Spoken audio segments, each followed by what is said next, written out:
سوات ګبین ژبه کې درې ورځنۍ د سیلګرۍ میله ترسره شوې ده. میله کې په واورې لوبې، د سایکل ریس او نور خوندورې موسیقۍ تابع شوې وې. ځایي اوسیدونکي وایي چې ګبین ژبه په سیمه به د سیلګرۍ یو بل مرکز جوړ شي. مشرق ټي وي خبریال نیاز احمد خان رپورټ.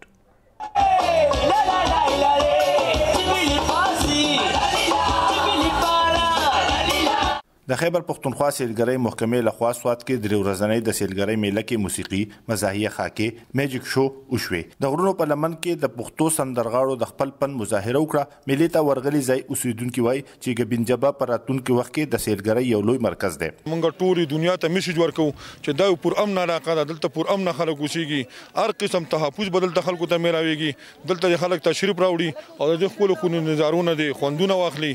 په اخره ورځ د سایکل ریس خوندورې لوبې هم ترسره شوې چې پکې تر 500 نه زیاتو سایکلوالو په ښایسته لارو سایکلې وځغلولې. لوبغاړي وایي چې د ګبین ژبې په ښایسته غرونو کې د سایکل ریس یو خپل خوند دی.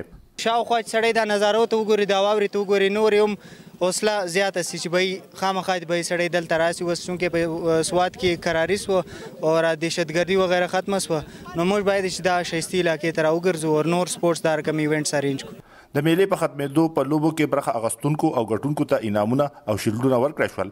په دغه مهال چارواکو وویل چې ګبین ژبه کې د سیلګرۍ پرمختګ لپاره حکومت د اربونو روپو منصوبې روانې کړي دي.